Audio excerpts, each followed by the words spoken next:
So 3, 2, 1, 2.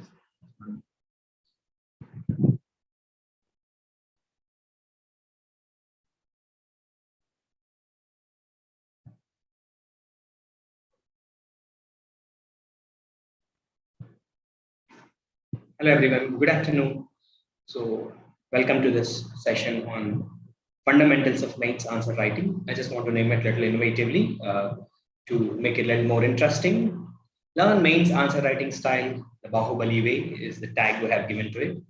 Just to make it more interesting, nothing big. So first and foremost thing I want to tell is this. Mains answer writing comprises of three important aspects. 1. Mains answer writing content. 2. Mains answer writing skills. 3. Answer writing speed. So answer writing content, answer writing skills, and answer writing speed. All the three are very important for you. Content is something which you keep on developing, isn't it? It takes time for you to build the content. Let's say content is a never-ending aspect, right? Even a day before examination, even 1 hour before examination, you would be studying something and you would be building your content, isn't it? Then, answer writing skills. Skills are something, which have to be constantly practiced. You cannot develop your skills overnight. You will develop skills only with rigorous practice. And the mandate of the present session also is to talk about the answer writing skills. Next aspect is again answer writing speed. Answer writing speed also takes time. I agree that some of the students are naturally blessed with good answer writing speed, but majority of the students, let's say 90% of the students, are not good in addressing the issue of answer writing speed. Then again, answer writing speed also will not develop over time. It takes a lot of time and effort for you to build answer writing speed. So one point I'm trying to make here in this context is do not wait for your content to build. Many students commit this mistake. They would want they want to complete the syllabus before they start writing answers. No, it's not correct.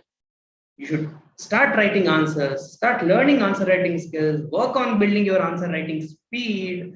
Content eventually will come, and content is something which will be constantly developing.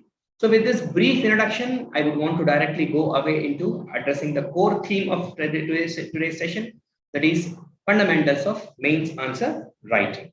Right? I'll be sharing screen now. Please note.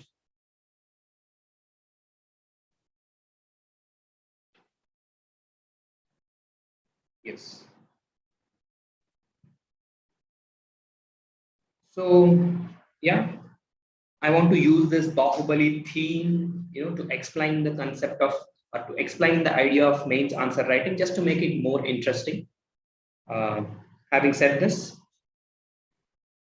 the first and foremost aspect which I would want to teach, which I want every student to take it very seriously and make it part of his answer writing skills is this. You have to, or you must read the question 5 times. Without reading the question 5 times, if we start attempting to write answer, it's very much possible that you may not understand the demand of the question. Take this suggestion very seriously. See, many a times students end up doing this. They just read the question once or maybe twice, and they would come to a quick conclusion saying that this could be the core theme of the question, and they start writing answer. As they start writing the answer, in the middle of the answer, they would realize that this is not the core theme and something else is the core theme. Then imagine the amount of chaos and confusion that can create. So let's not do this mistake. It will hardly take 10 to 20 seconds of your extra time for you to read the question 5 times. The benefit of reading the question 5 times is this: you will exactly identify the core theme of the question. So as you identify the core theme of the question, you will not beat around the bush. You will write the most specific ideas in your answer, and you will also write the specific content, and you will also ensure that all the answer writing skills are taken. So please take this suggestion very, very seriously. Read question 5 times. And if you ask me why I should read the question 5 times, yes, you have to read the question 5 times because to understand the core theme or the core demand of the question, this is a very essential aspect. This is a very essential step. So let us use our next 5 minutes to practice or identify the core theme of the question. Let's see this question. Let's read it carefully and read it 5 times. Fake news on social media, if unrestrained, has potentially devastating consequences on the nation. What are the factors that facilitate this phenomenon? Suggest some measures to effectively counter fake news. So read it twice, second time. Fake news on social media, if unrestrained, has potentially devastating consequences on the nation. Factors facilitating this phenomenon, measures to effectively counter fake news. Fake news on social media, if unrestrained, has potentially devastating consequences on the nation. Factors that facilitate this phenomenon, suggest some measures to effectively counter fake news. So read it 3 times, 4 times, 5 times. Sometimes the question may be very simple. So in the second or third reading only, it is possible that you may have established the core theme of the question. That is perfectly fine. Even then, make it a point that you read it so that you will not miss even the minutest aspect. For this question, it is relatively easy to identify the core theme. The core theme here is nothing but the fake news. Nothing but the fake news. And the demand of the question is this. You want to write, or you should write about the factors that facilitate the growth of the fake news, and you will also write about the measures to effectively counter fake news, and you will add one more aspect or one more dimension. I know this word dimension may be new to some of you guys, which I will be explaining in a while. So consequences that fake news will have on the nation. So these 3 components we will address in this particular topic that will make it a well-rounded and a comprehensive answer. See, let's read one more question. This is a question in the mains 2021 General Studies 1. How does Indian society maintain continuity in traditional social values? Enumerate the changes taking place in it. Many students have committed mistake in addressing this question. So read it again. How does Indian society maintain continuity in traditional social values? Enumerate the changes taking place in it. How does Indian society maintain continuity in traditional social values? Enumerate the changes taking place in it. So if you read the question 5 times, very easily you can establish that the question is something related to traditional social values. Question is something related to traditional social values, isn't it? So that is the beauty of reading the question 5 times. If you carefully read the question 5 times, you will establish effectively the core theme. So in this case, the core theme is traditional social values. So you can approach this question like this. You can quickly tell what are traditional social values with 1 or 2 examples. Then you can tell what aspects of the Indian society or what features of the Indian society is helping it in continuity or continuation of the traditional social values. That is one component or one dimension you will address. One more dimension which you can address is this. What are the changes that are taking place? What are the changes that are taking place in the traditional social values? If you just address these 2 components, if you also want to add one more component, that is measures to strengthen positive traditional social values, then you are addressing 4 components. 1, what are traditional social values? Other component, what are the factors that are helping in maintaining the continuity in traditional social values? Then the 3rd component, what are the changes that are taking place in the traditional social values? Then the 4th component, what can we do to continue or sustain positive traditional social values and eliminate negative traditional social values? As it's a 15 marker, as you have 3 pages to write, if you can bring all these 4 components, of course, the components or dimensions I will explain a little later, but what I'm trying to emphasize is read the question 5 times. If you read the question 5 times, definitely it will help you to easily identify the core theme of the question. One more aspect, let's practice with one more question. Examine the uniqueness of tribal knowledge systems. Examine the uniqueness of tribal knowledge systems when compared with the mainstream knowledge and cultural systems. Many students did not address this question properly. Examine the uniqueness of tribal knowledge system when compared with mainstream knowledge and cultural system. Uniqueness of tribal knowledge system when compared with mainstream knowledge and cultural system. I think by reading question 5 times, you are gradually approaching towards the appropriate theme or the right theme. Appropriate theme is this. Identifying the uniqueness of the tribal knowledge system. What is the uniqueness of the tribal knowledge system? And if we read it with little more clarity and depth, you will understand that you want to compare that uniqueness of the traditional knowledge system with the mainstream knowledge and the mainstream cultural systems. So this is the benefit, or this is the beauty of reading the question 5 times. Some of you may be senior aspirants, some of you might have written your mains many a times, but still ensure that this simple, easy, implementable idea of reading the question 5 times is taken very seriously. Okay? Yes. Then let's go to the next component. And in ethics also, it is very important. Before going to the next component, let's read this question.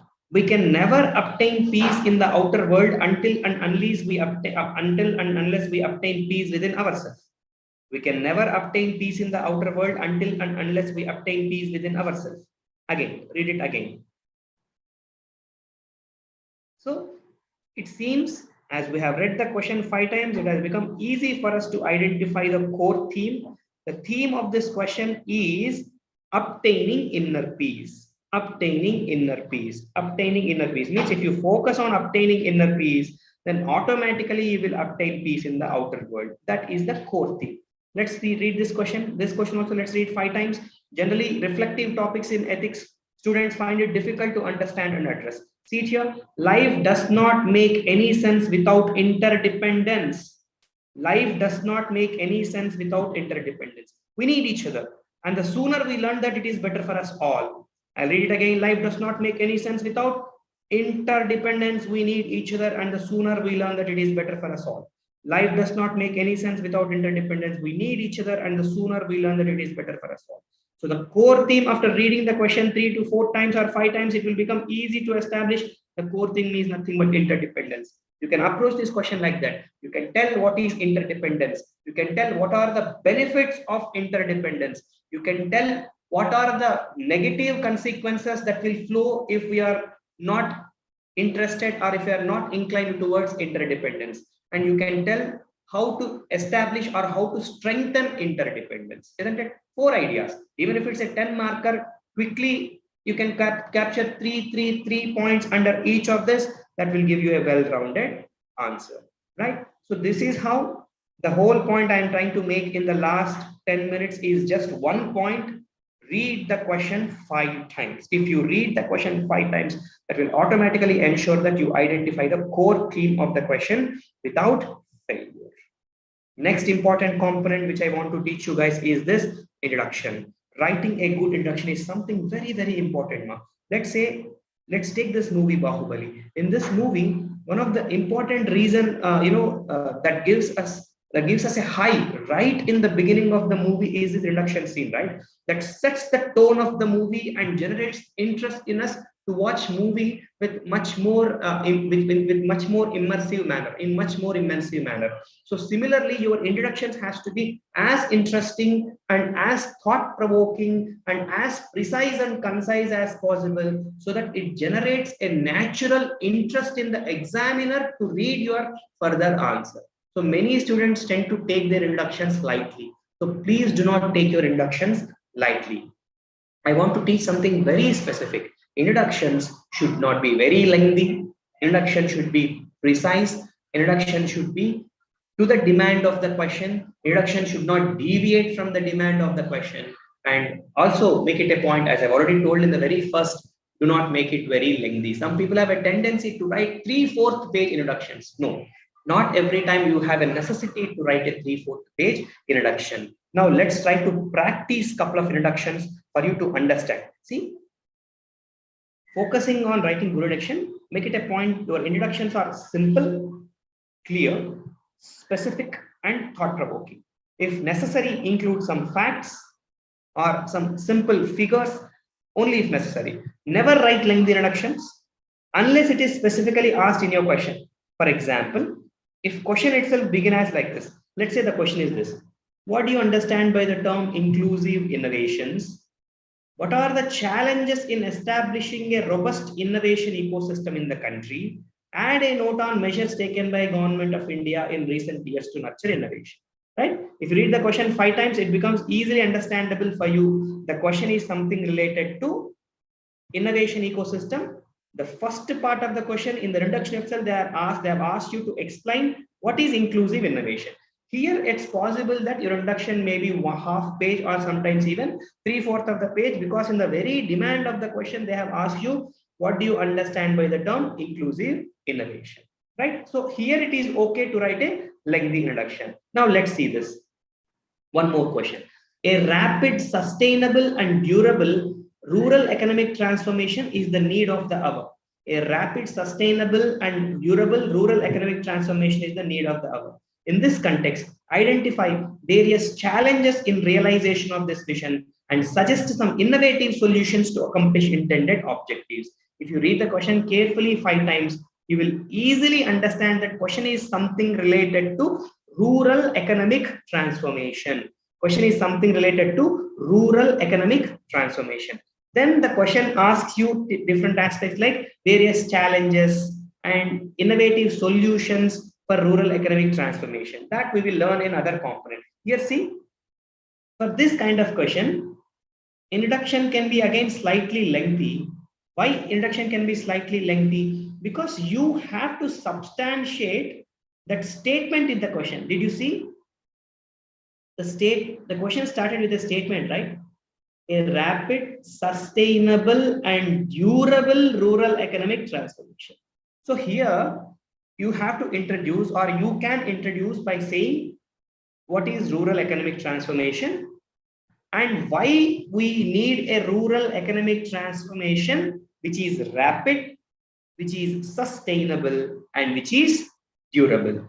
So you can quickly address this entire statement in 3/4 page. Again, this also need not be overdone because there are other important components like challenges in realizing rural economic transformation, suggesting solutions in rural economic transformation. So you have to be very clear in your mind. Whenever your answer starts with, whenever your question starts with these kind of sentences, do not leave them unaddressed, because examiner would expect you to interpret this statement with little clarity. So examiner would always want you to do that. So do not take it lightly, and it's also simple. No? You will just tell how we need a rural economic transformation that is rapid, how we need a rural economic transformation that is sustainable, and rural economic transformation that is durable. Means you will tell that yes, we have to have rapid rural economic transformation because we have to address the poverty. We have to make rural economic transformation sustainable because we want to have minimal pressure on the resources of the rural economy or the rural ecosystem. And we want rural economic transformation durable so that people will not migrate from the rural areas because of distress migration. These 3 simple points which I have told would be sufficient for you to write a good introduction to this particular question. Okay. So keep these aspects in mind while you are writing your introduction, but always it is suggested wherever it is necessary, write simple, clear, specific and thought-provoking introductions. Observe here. So this aspirant has written such a good introduction and simple introduction. Question is this: what do you understand by the concept of political economy? Do you agree with the view that in India, evidence-based policy making takes a backseat whenever political economy asserts its role? Discuss. Read the question again. What do you understand by the concept of political economy? Do you agree with the view that in India, evidence-based policy making takes a backseat whenever political economy asserts its role? Discuss. Simple. How can you start this question? They themselves are asking, right? What do you understand by the concept of political economy? So don't stress out much. You can just write about the definition of political economy. And if you also carefully observe, this aspirant also has covered some major features of political economy. Simple, right? It did not take even just 1/4 page. She has properly explained the introduction and she also has captured the features of the political economy. And not many words, simple number of words. I'll also show you one more good introduction.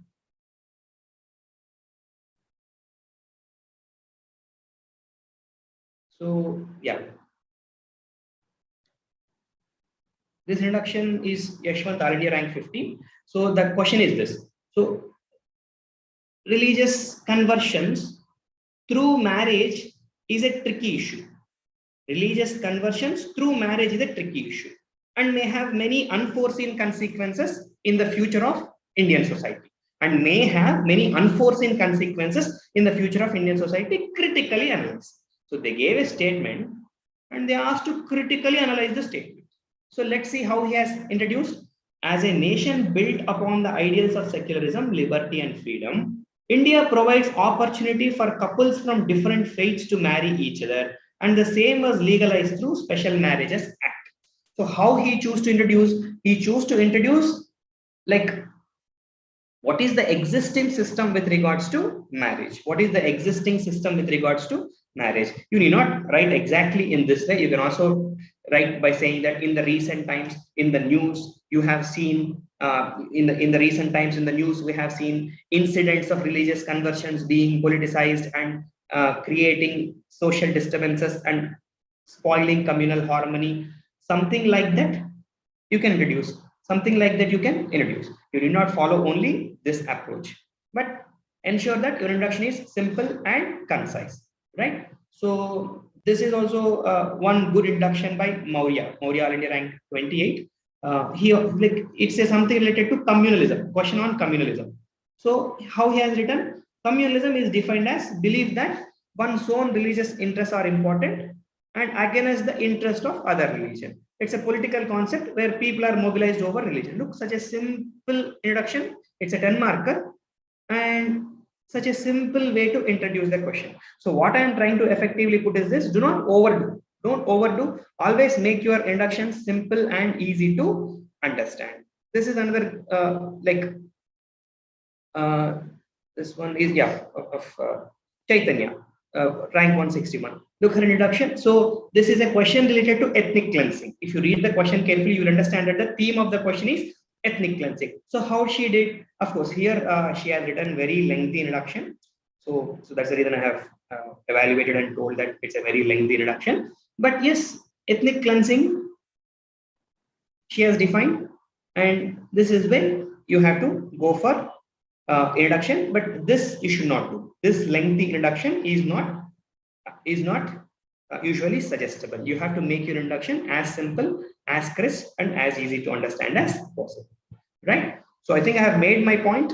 I've just in the last 5 to 7 minutes, I am just discussing one aspect, that is writing a good introduction. Do not take your introductions lightly. Many of the students think that writing introduction is waste of time or waste of effort. Don't think like that. It sets the tone and it will motivate examiner to read your copy with much more sincerity and commitment. Look, such a beautiful introduction. One of the aspirants, she has written this concept of middle income trap. What do you understand by the concept of middle income trap and what factors can contribute to this phenomenon in India? See, she has beautifully defined middle income trap, and she also had included a quick diagram in this. It would not taken much time. How much time it would take to draw this diagram? Less than a minute, right? But look how impressive this is, with a good diagram and with a good introduction, with a good diagram and good introduction. So this is how you have to go about with identifying introductions. So I made 2 points.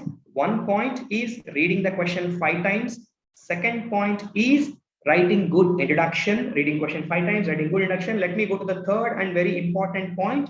Third and very important point is identifying all the relevant dimensions. This is also very important. Identifying all the relevant dimensions. What is this identifying all the relevant dimensions? Let's say if the movie Baahubali does not have all these characters and it has only one single character called as Baahubali, do you think the movie would be interesting? Definitely the movie would not be interesting. Movie has become interesting because these many characters have come into the movie and all these characters have made the movie much more interesting. So that is why we often suggest to students, don't write your answers in a unidimensional manner. Write your answers in as much multi-dimensional manner as possible. That's something very important. So take this suggestion very seriously. Write your answers in a multi-dimensional manner. Do not write your answers in a unidimensional manner. Then for those who are not familiar with this term, dimensions are nothing but possible headings now. Dimensions are nothing but possible headings. Dimensions are nothing but possible headings. Means identifying all the relevant dimensions in the question is very, very important. It's very fundamental to get good scores. The moment you complete reading the question 5 times, the first thing that should come in your mind is thinking about all possible major dimensions of the topic, including, see, even before you start thinking about writing introduction, you should tell yourself, okay, what are dimensions? Let's say that it's a question on crop insurance, or or maybe it is a question on what do you call it, agri-pastoral system, anything, or it may be a question on courage in ethics. You have to think, okay, courage on question on courage with regard to ethics. What dimensions I can bring out after identifying the core thing? I'll define courage. That is one dimension. Introduction is one dimension. Then another dimension, I'll tell necessity of courage for civil servant. Then that is one dimension. Then how courage amplifies other virtues in civil servant. That can be one dimension. Then another dimension can be measures to inculcate courage in a civil servant. That can be one dimension. Simply put, dimensions are nothing but headings. Dimensions are nothing but headings. So it's not that every question has all these headings. Just to make you understand what are dimensions, I have given these many headings for the single idea called as courage. But based on the demand of the question, we should try to identify dimensions, right? So this is what I want to teach. Now let's practice it with a couple of questions. Read this question carefully. Mob lynching and vigilante violence in a socio-political framework is linked to disrespect for an inclusive social order, rising intolerance, and growing polarization. Such a big statement in the introduction itself. Analyze.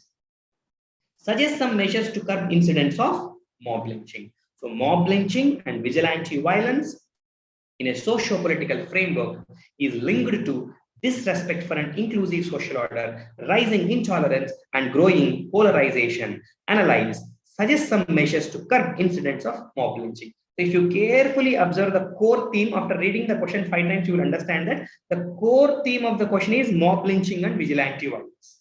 Isn't it? Here, let's see what dimensions we can pull out of this particular question. If you observe carefully, introduction is one dimension. Then factors responsible for the growth of mob lynching can be one dimension. Intelligently, in the factors responsible for the growth of mob lynching, you can also include these points now. Disrespect for inclusive social order is one factor contributing to mob lynching. Rising intolerance is one factor contributing to mob lynching. Growing polarization is one factor contributing to mob lynching, vigilante violence. So like that, intelligently, you can bring out the statement itself in the factors responsible and detail it little more. So you are addressing also the demand of the question to interpret the beginning part of the question. Then one more dimension you can take is impact of growth in mob lynching and vigilante violence on society. That dimension also you can take. Impact of growth in mob lynching and vigilante violence on society.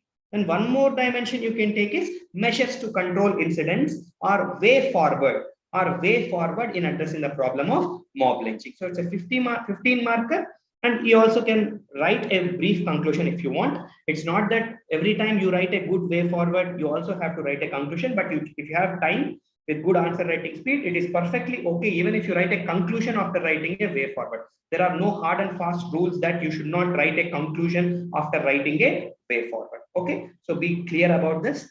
So look at this, all these are nothing but dimensions. Many of the students commit this mistake.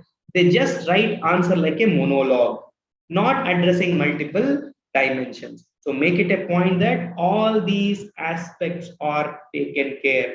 Make it a point that all these aspects are taken care. So this comes only with practice, the spontaneity of identifying dimensions. But here you also have to have one thing, common sense is how much to emphasize. Let's say I have identified 5 dimensions. How many points I have to write under each dimension depends upon each question. Let's say, for example, in this question, you have to highlight this part, factors responsible for the growth of mob lynching. Then impact of growth in mob lynching, you need not overdo, you can do it in 3 to 4 points. And measures to control, it is asked right in the question itself, right? So that's the reason you have to also give little more priority to this dimension and this dimension. Though they have not asked, if you want to write, they did not ask, you also can quickly conclude this particular answer.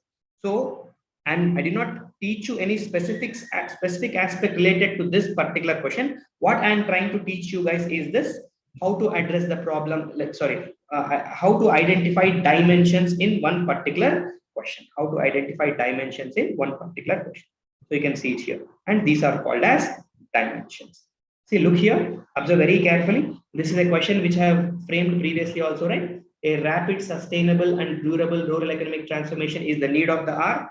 In this context, identify various challenges in realization of this vision. Suggest some innovative solutions to accomplish intended objectives. Look, this aspirant, what he tried to do. This is one dimension, a good conclusion. He has not overdone it. Just in 1/4 page, he has written conclusion. Then he has quickly captured components of rural economy. This need not be done, but he has, within the limited time, he could quickly capture what are various components of rural economy. This will not definitely backfire, nothing to lose, because but he has taken that rural economy so seriously, that word, so he has included one dimension, components of rural economy. Then he tried to address the core demand of the question, challenges to rural economic transformation, and here he tried to structure it through this. I'll explain structuring in a while. So this is how he tried to structure to explain the idea of challenges to rural economic transformation. Then he has kept one more dimension, that is solutions. And after keeping this dimension solutions, he has quickly given various solutions or way forward to ensure a rural economic transformation. Here, I'm not asking or encouraging you guys to read this answer, but I want you to observe and understand how different dimensions are identified. Introduction, this is one heading, this is one heading, this is one heading. The moment, see, don't think that examiner always have the patience to read the whole question, whole answer. So many a times what they do is, okay, introduction is there, this is one heading, so heading seems to be related to the demand of the question. Okay, one more heading, done. At least half of the marks, or at least 1/3 of the marks you have got there itself. Later, if they have little bit more patience, then they will try to read in little more detail and they try to identify the dimensions. Okay, so this is something very, very important. Practice this, and identifying dimensions will not come in a day or two. You have to practice rigorously for you to actually understand and identify the dimensions. So practice it. That's the reason I often encourage students, especially who are writing mains, shift your entire preparation into mains answer writing style now. Don't passively read textbooks. Passively reading textbooks will not be of much help.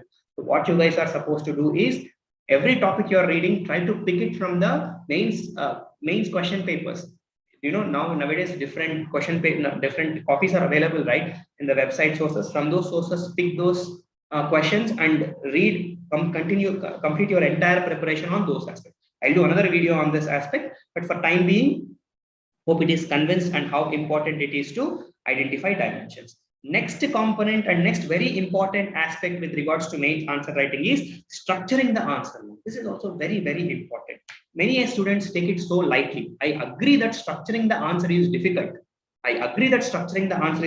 But still we should not take this idea of structuring the answer lightly. Structuring the answer should not be taken lightly. You can see this in the Baahubali movie. This character called as Prabhas, he has multiple shades, right? On one hand, he has shown his heroism. On the other hand, he has shown his romantic side. And on the other hand, he also has shown his fun side or comic side. Just like the character of Prabhas has multiple shades, within each dimension, you can also further structure your answer. Within the dimension, you can structure your answer to make your presentation much more interesting. What you can do is, within the dimension also, you can identify the structure. So structuring is another essential ingredient in answer writing. This may be slightly difficult to begin with, but with intense practice, you will learn to write a good structure for an answer. It enhances the visibility of your answer and it improves your presentation skills. I'll show you how to structure. Let's say, observe how this aspirant has diligently structured her answer, both to enhance visibility and amplify the content quality. The question is related to high value commodities. Briefly explain the importance of high value commodities in the context of enhancing agricultural incomes in India. Suggest some measures to improve their share in production. So question is something related to high valued commodities. Look, she has identified the dimension very well. Importance of high valued commodities, one dimension, good, simple and easy introduction. Within that importance of high value commodities, while writing her points, look what she has done. Potential income growth, balances food demand, controls inflation, economic growth. See, the same thing you can write, just remove this and imagine, you can also write it like lines. And I remember she has written this within 12 minutes only. That's the beauty of practice, ma'am. If you practice well, then you can definitely finish off the paper in time also. And if you practice well, in the beginning days, it might take more time to structure your answer. But with rigorous practice, that can be easily understood. But now, look, with structure, don't you think this is looking more elegant, more precise, and examiner's life becomes so easy. Examiner will just see it like this and he'll give scores so easily. So do not take this structuring component also lightly. Now, many students also tend to take this structuring component lightly. So please do not do this. And as I've been already telling, structuring takes a lot of effort. Structuring takes a lot of time. So it comes only with practice. So keep practicing. This is one more good answer. Sorry, it's the same thing. I've given it with much more clarity and detail how she has structured the answer. Hope I made point. First point, reading the question 5 times. Second point, writing good introduction. Third point, identifying all the relevant dimensions. Fourth point, after identifying the dimension, within a dimension, trying to structure the answer properly. These are the 4 things which I have already explained. Now let's go to another very important component of answer writing, that is innovating the answer. See, innovating the answer also is very, very important now. So what is this innovating answer? Don't you think we all would have got goosebumps when Baahubali has used trees as catapults and has thrown the flying army by trying to break the fort walls, or by trying to, cross beyond the fort walls? We all would have got that high during this scene, right? And maybe some of you would have got high when Ballaradeva tried to kill this buffalo. So here what I am trying to tell is that don't think that only your innovation is correct. Anything can be innovative. Innovation is innovation. Each one of has your own style, or each one of you try to find your own way of innovating the answer. And somebody might have liked this scene, someone might have liked this scene, someone may not have liked both scenes and would have liked some other scene. So like this, innovation is not, there is no one best way of innovating your answer. Again, here I have to tell that if the movie does not have the core, if the movie does not have the soul, if the movie does not have a proper story, irrespective of how much you just innovate, the movie will be hollow, isn't it? So what I am trying to tell is that first you have to read the question properly, identify the theme of the question properly, write a good introduction, set the tone for the question. You have to identify the dimension, something very, very important. If possible, try to structure. After all these things are taken care, then you have to focus on, of course, then you have to focus on the innovation component. Do not take it lightly. Innovation component also has to be taken seriously. And because, see, generally, I will share it in the document. In the presentation, I will not discuss. Generally, the breakup of giving answers to the question, there is certain way which I try to tell you. So see here. So innovation is important. So in what all different ways you can innovate, isn't it? You can see. You can draw a ray diagram, or you can draw a flow chart. You can draw a pie diagram. You can draw a bar diagram, or you can do a simple illustration, or you can write a quotation. So there is no one best way of innovating. You can innovate your answer in umpteen ways. In many ways, you can innovate your answer. See here, this is a question related to climate change. Look, in such an interesting way, this maybe he or she would have been, this is not, my student has not written this, I have taken this from internet source. Rest of all are done by my students only. So this, you can see, this particular student, the flow is so good.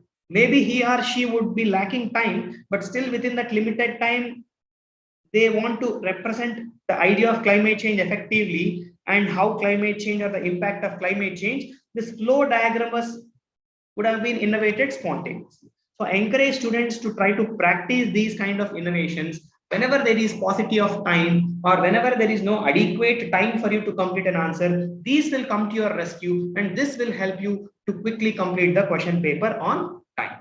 right? So that is what I am trying to say. So flow charts. Then one more aspect, look at this illustration. This is a question which is related to disaster management. Question related to disaster management. And look how interestingly this particular student has illustrated. He is my student only. All these things which I am showing to you are written by students as part of our answer writing platform, AWP. Some of you may be already members of this AWP. So they have done this. So I have picked those ideas from their answer copies, which I have evaluated, and I have included here. See, simple, right? Mitigation, these things, mitigation. Then preparedness, these things under preparedness. Under response, these things under response, recovery. So quickly she has captured the disaster management cycle. How interestingly disaster management cycle was captured. Very interesting, right? So try to practice these kind of illustrations, flow charts, isn't it? See, another good flow chart. This is for the similar question you have seen, right? High value commodities question. In one of the dimension, in this question, there is a possibility of inclusion of this challenges. See, here I want to teach something very, very important. Listen carefully. Some students these days, they are overdoing this flow charts, overdoing this ray diagrams, or overdoing this illustrations. Don't overdo. Listen very carefully. For every question, there are two aspects. One is core dimension, other is non-core dimension. I'll repeat again. There is core dimension and there is non-core dimension.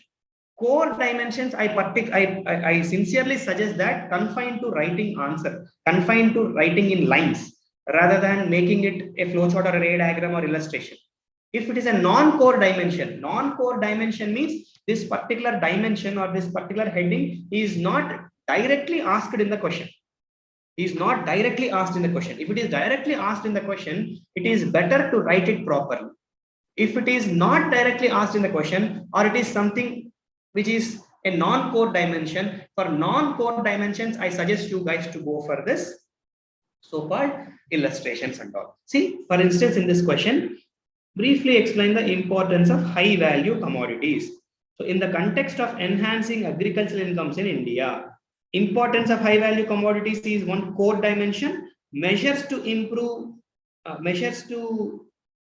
the share in production of high value commodities. These two are the core dimensions. I suggest you, at least for these two core dimensions, don't go for innovation like flowchart, ray diagram, whatever.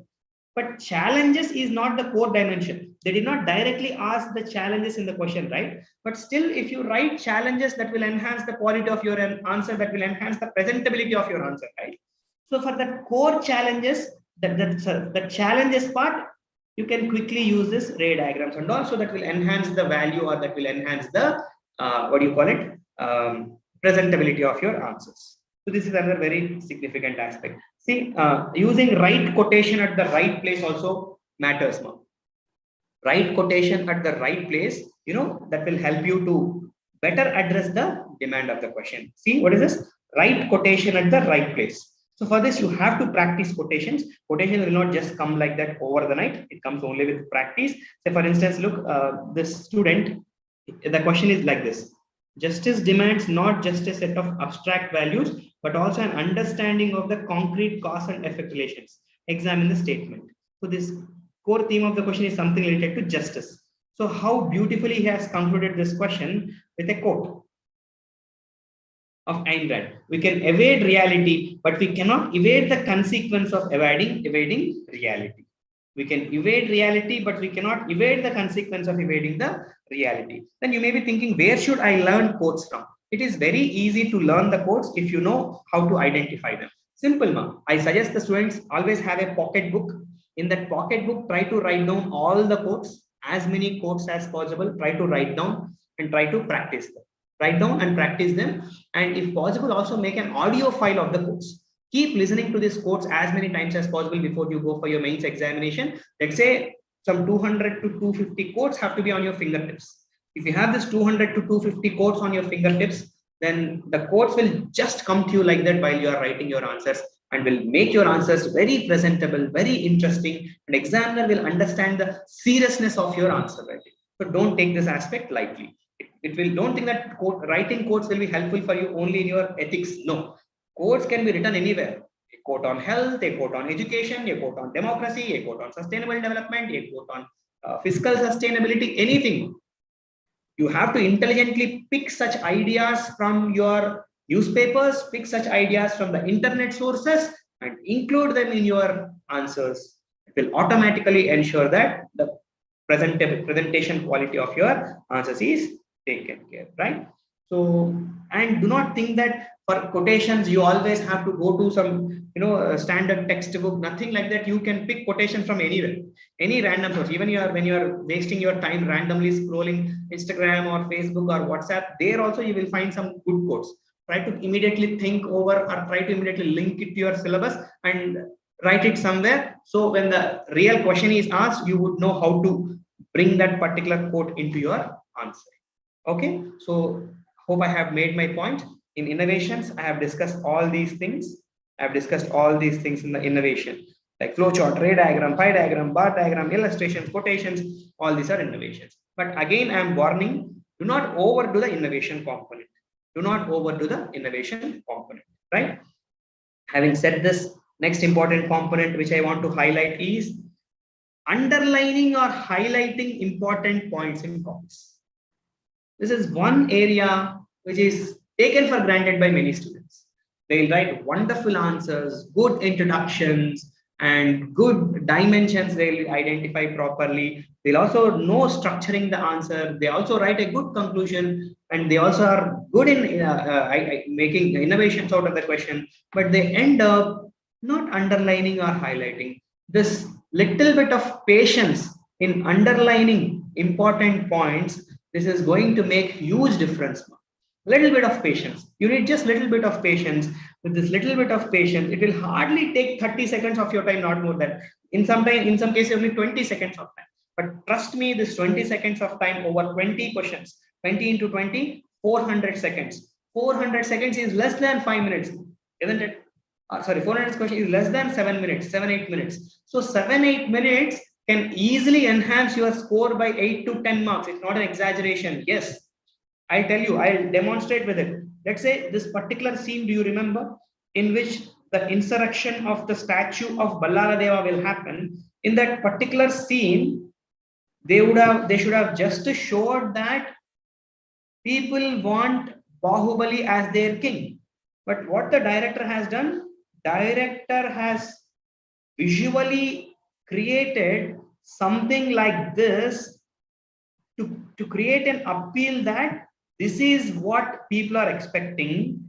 And even Ballaradeva visualizes this, saying that though he has built this big image, in the hearts or minds of the people, Baahubali is this big.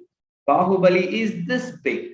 So it's the same scene would have been shot in a very boring and uninteresting way. But the way this particular scene was shot, it gives goosebumps, isn't it? Because the way it was highlighted, the way it was emphasized, this is the same thing I am also trying to suggest to you guys. The same thing. So be little diligent and try to underline all the important ideas. Don't consider it as waste of time. I have told you, even if you underline all the 20 questions, even if you spend an average 20 seconds, it is still somewhere between 7 to 8 minutes. But that 7 to 8 minutes time which you are investing on underlining is going to enhance your answer marks by anywhere between 5 to 10. So do not take it lightly. Some of you are good at writing answers, write very good answers, but you end up committing this mistake. This may cost you. So don't do this. So look here how the student has managed to underline almost every important idea. The question is related to agriculture insurance. So every important idea is underlined. Every important idea, wherever it is necessary. So, and even Maurya has this good habit. He also ensures that he underlines. You see, he underlines. So this underlining, what it will do? It will enhance the presentation. It will enhance the presentation. It will make it easy for the examiner to read your copy. So here Ashwin has not done, but maybe in examination he would have done, because most of the toppers copies, if you see, they generally follow this. They generally follow this So here, like as she has not, and I have suggested her to underline, but yes, make it a point that you underline the copies, right? Don't take this point lightly. It's a very serious suggestion.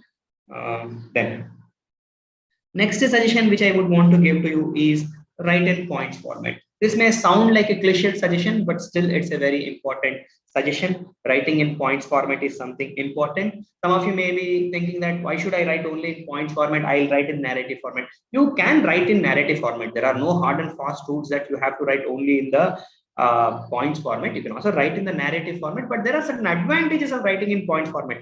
When you write in points format, you can come up with more ideas within the limited space and within the limited time. See, when you write in points format, you can come up with more ideas in limited space and limited time. So definitely more ideas will be appreciated in the exam. So that is the reason why we often emphasize that try to write in points format. And of course, most of you these days that you are writing in points format, maybe some ethics quotations based topics or maybe some ethics answers you want to write in narrative format like an essay, it's okay. But for majority of the general studies mains question, most of the toppers, for the matter 99% of the toppers are following this points format. Let us not over experiment. There is a possibility that it might have impact on the number of ideas which we would replicate in our answers. So I suggest you to adhere to this points format when it comes to writing your answers, right? So if you see here the student, how diligently she has made it, and she has even went to the extent of after identifying the dimension, within the dimension also while writing points, she has made 1.1, 1.2, and here under this she has written 2.1a, 2.1b. This is a little difficult, I understand. Even if you do not want to do this much, at least try to properly write things in a points format, right? Hope I made my point with regards to this. So apart from underlining the answer, which is a very important suggestion, another very important suggestion I have given to you guys is writing the answer in a points format. Then another very important thing which is also taken for granted, which is also not taken seriously, is importance of writing a good conclusion. A good conclusion is very important, but conclusion should not be like, like this, because here the conclusion gives more questions than answers. So conclusion should not be like Baahubali Part 1, isn't it? Because this conclusion has left us a question: why Kattappa killed Baahubali?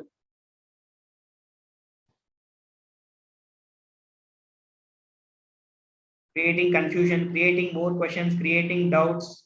No, but conclusion should be like this. Conclusion should be like this. Means examiner should feel satisfied. Examiner should feel satisfied. Examiner should think, okay, he has not only understood the demand of the question, good induction, good structuring, good dimensions, good innovations, everything good, underlined the answer, highlighted the answer, and he also has taken the pain of properly concluding the topic. So never ever take your conclusion lightly and always write a conclusion. Very important aspect, but most neglected aspect in answer writing. It is suggested to write a conclusion for most of the topics, except those answers where you are already ending with an elaborate way forward. Even in above case, where you are writing an elaborate way forward, there is no hard and fast rule that you should not conclude. If you think answer deserves a concluding remark, try to conclude it. See, and also conclusions also should not be very lengthy. They can be precise. Observe carefully for this question.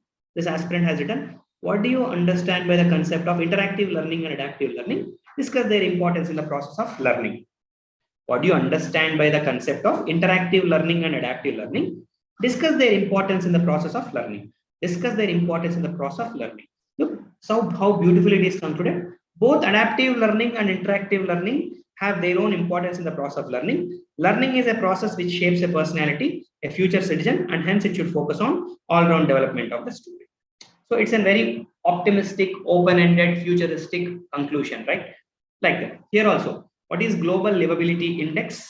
Significance of indicators like global livability index in the context of urbanization happening at breakneck speed.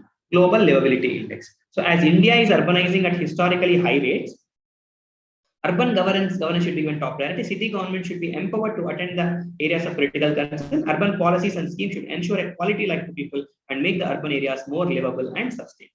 a good open-ended, a comprehensive conclusion leaves a good impression on the examiner. And see, because just a moment before awarding you score, the last thing which examiner would read is your conclusion, isn't it?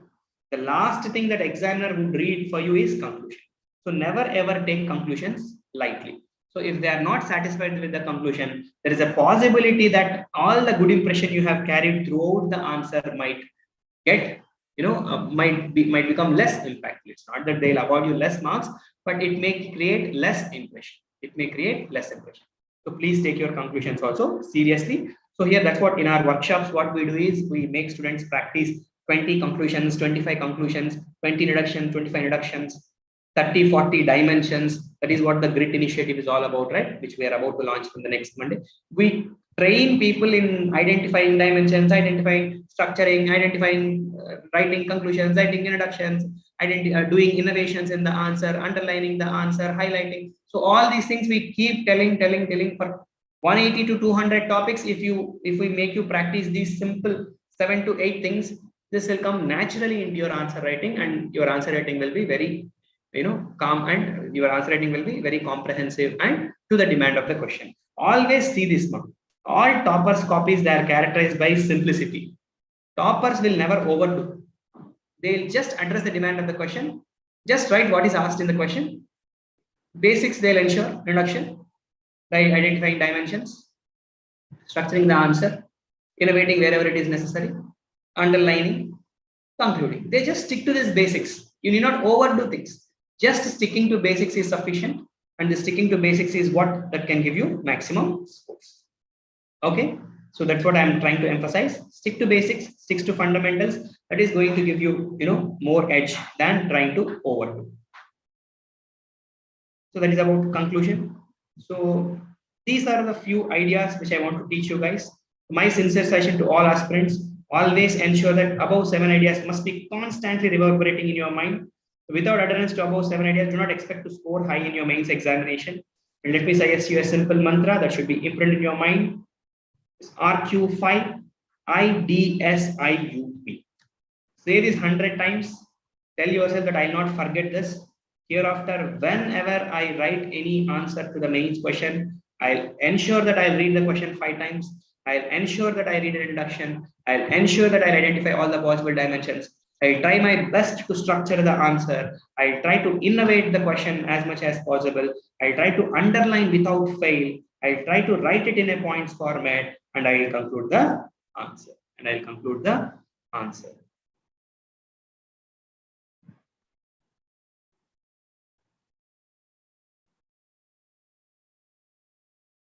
So please take care of this basics very seriously. And if you take care of this basics seriously, I'm very sure your answer writing will definitely improve. Right? And I also shared with you some toppers copies. You can just go through this toppers copies. That will also give you some idea about how to go ahead with your answer writing. Right? And you guys must be already aware. Some of you would have seen we are launching this GRIT answer writing initiative. As part of that, it is valid for both students who are writing mains this time, and also for those who are not writing mains this time.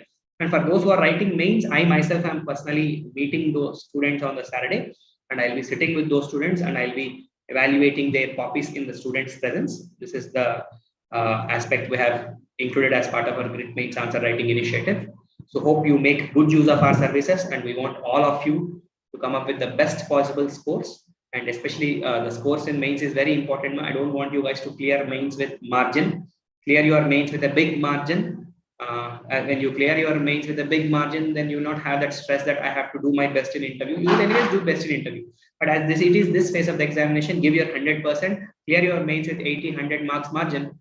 Then it will become easy for you. Even if that interview board is not kind to you, and even if it gives you 160, 170 marks, still you will get a rank somewhere less than 200, and that will be taken, right? So never ever take your answer writings lightly. And for main students, we are also going to launch an accountability initiative, Lakshya accountability initiative, to make them more accountable to preparation. I'll announce the details of Lakshya initiative by tomorrow. So if possible, try to join it. Last year also, some of the toppers are part of this answer writing, accountability initiative, wherein they try to document their number of hours of study on daily basis, right? All the very best. Take care.